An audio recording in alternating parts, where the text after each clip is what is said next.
Hey boys, what's up? Haithi back. I know it's been a hot minute since I last posted anything. That is my bad. I have no excuse this time. I was just straight up lazy and took like 2 weeks off because, I was tired.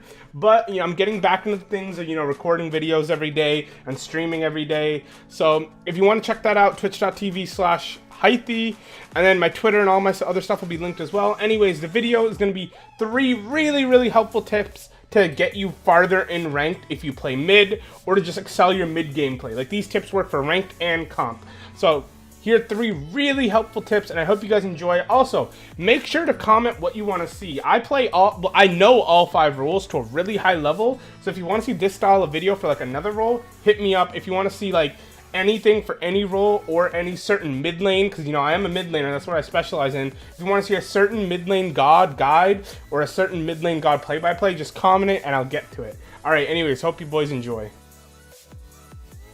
Alright, the first thing we're gonna go over is something that I like to call over-rotating, alright? Over-rotating is one of the most common mistakes I see in mid lane specifically, and I see so many mid laners doing it, an unbelievable amount of mid laners. I see this in like gold games, plat games. I see it in some masters games by like masters level players. Everyone does this, and it's one of the worst habits to have that you need to break yourself out of, and it's over rotating, all right? What over rotating is when you decide to commit too hard to a rotation, or you give up too much of your own to rotate to a fight. What I mean by this is, say your mid wave is coming to mid, your red buff is up, and mid camps are up. But then you see your dual lane and your jungler going for a fight, and you think, hey, I should rotate to that. Or, other side of the map, you see your jungler and soul laner going to a fight, and you say, hey, I should go help that. And usually this isn't always your fault. You might get spam pinged, they might say gank, whatever lane, help, shit like that. You gotta ignore that. Giving up your farm for, helping your team in ranked games especially is almost never worth it. Because a few different things can happen. First off, you could rotate to the fight, and by the time you get to the fight could already be over. You gotta realize that, Their dual lane and their jungler could have murdered all 3 of your laners, You could show up and the fight could get prolonged. Anything could happen. And while you're rotating to this fight, the enemy mid laner is gonna farm your entire wave, that's gonna steal your mid camps, and then if they're good with their timers, they're gonna steal your red buff, and then go get another wave, and then go do their red buff. So you're rotating to a fight that isn't a guaranteed win, and you're giving up 2 waves, a mid camp, and your own red buff, and you're making the enemy mid laner huge.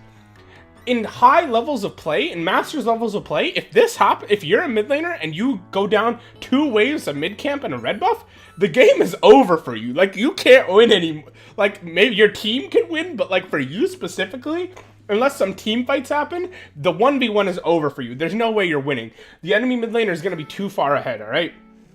So you got to choose your rotations very wisely. Never rotate if your mid wave especially is there. You always want to make sure you're clearing your wave before you rotate. I don't want to say never rotate because, obviously there are some situations. So I'd say probably 8 or 9 times out of 10 for your ranked games, don't rotate. Always try and clear your wave, clear your farm, then try and rotate out. Of course, if you're in comms with someone in your game that say, hey, this is a guaranteed win, just come over, you can make your own decision. But if you're by yourself, it's always better to get the farm. You never want to fall behind. When you are trying to play, you are your own win condition. You need to be ahead and carry, all right? Don't give up your farm to rotate to a possible fight. You got to understand, even if you go to the fight and win, the enemy mid laner will still get all your farm, and then you have to rely on the fact that you got your jungler and dual lane ahead to carry you. So at the end of the day, you are relying on other people when you want to be relying on yourself, your own skill to win. So giving up farm to help your team, not good. Pushing your farm and then rotating, completely fine. If you want to shove your wave, then go check your side lanes to help, that's perfectly fine. That's good. That's what's recommended. But never give up the farm. Farm is your #1 key to playing any MOBA. You want to be farmed up, because when you're farmed up, that's how you hit hard. That's how get big, alright? So never give up your farm. The next big thing that I wanted to go over is more of a positioning thing. I can't go over all the small little details of positioning in one, 2-minute clip in a video. Maybe I'll do a whole separate video on positioning. But positioning is really important, alright? The main thing about positioning in team fights is you gotta learn not to be the frontliner, alright? You never should be in front of your front line in a team fight, or just in general. You know, you're the mage, you're supposed to be the back line. Your support, your warrior are supposed to be your front line. Even like your jungler at times is supposed to be your front line. You need to get in the habit of not walking in first. I know you want to like walk in first, check the fire giant health, try and go for a 6 steal or like gold fury steal, shit like that, right? You gotta adjust your mental to always remind yourself, I cannot walk in first, I cannot walk in first, I cannot walk in first. What happens when you walk in first is the enemy front line and especially their jungler see you, and once they see you, they can blink on you, and you may be thinking, well, that's fine. If they blink on me, I'll use my Beads Aegis, and then I'll use my dash to get away. But then they haven't used their dash or their jump, and they can follow you and chase you down, alright? That's why you always want to be behind your front line, because then if their front line wants to get to you or their back line wants to get to you, they have to go through their your giant meat shield, you know? You can't blink if you have a fucking Sobek in your face tail whipping you away, you know? You can also use your positioning to help set up for damage. Your front line is your meat shield and it's your bait. If their team is like, hey, their fucking frontliner's out of position, let's poke him down really hard, let's try and pick him, and they all in on him, they're standing still attacking your front line so you can use him as bait and attack them, you know? You see them all group up, 5-man group up onto a fucking any solo laner, like say you have a Kakullan that blinks in, gets a big ult, and then all of them are like, what the fuck, kill this guy, and they all jump in and try and kill the guy. Your front line's in there, and he's the best bait possible. You can now shoot your mage abilities at all 5 of them, because they're all grouped up trying to kill this guy. So the main key point is here is don't be the person going in first. Don't be the frontliner. Don't be the hero. You want to stay in the back, shoot your spells from a distance, shoot your autos from a distance, and remember, your frontliner can be bait as well. Alright, last and final thing is going to be about farm and what you should be farming and how to farm efficiently, alright?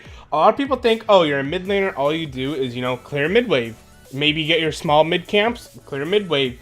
Wait for the next mid wave, clear mid wave. That is what you are supposed to be clearing, but that's not all of it, alright? Your red buff, you should be splitting. If your jungler's on the opposite side of the map of you, you should be getting his opposite side back camps. If you see your jungler rotating to a certain side of the map, go to the other side of the map and get a back camp. If you have time before a wave comes up and oracles are up, you can rotate to oracles. You need to be making sure to always be farming something. The thing about Smite compared to other MOBAs is in Smite, camps come up insanely fast. If you see your jungler walking out of base going right lane to duo lane, that means you can go left lane and get the left back camps, because by the time your jungler, you know, does whatever he wants to do on the right side of the map and comes to the left side, those back camps are already going to be up. Also, similar to how solo laners always want to split their blue buff because they need that farm, mid laners want to split their red buff. Doesn't matter if you're splitting it with your support, splitting it with your jungler. Even sometimes, you know, your teammates are dead, you can solo it, but you need to be getting red buff. Red buff is key to your farm. If you're not getting red buff and the enemy mid laner is, you're going to fall behind so drastically fast. But just remember, look at your jungler's pathing. If he's going to one side of the map, you can farm the back camps on the other side of the map. Do not farm the buffs. Like, don't like pull up to his speed buff and take his speed and stuff like that. But back camps, when they're only on a 60-second timer, you can take them as much as you like. By the time anyone else gets there, they're going to be back up. And don't forget about mid camps. Mid camps are very important. We're always going to be getting your smalls, but the big mid camps, like the actual ones that you can test, the mid laner that's getting those, if they keep getting those, they're going to start to get a lead on you. They're going to be like a level up, 2 levels up. And eventually it's going to get bigger and bigger. So you need to be making sure, if there are back camps up, get the back camps. If your mid wave's there, get your mid wave. If your red buff's up, split your red buff. Smalls are up, get your smalls. And when you're walking the lane, say you shove a wave and then you back, and then you're walking the lane and your wave isn't there yet and there's a back camp up, you can go get a back camp. Alright?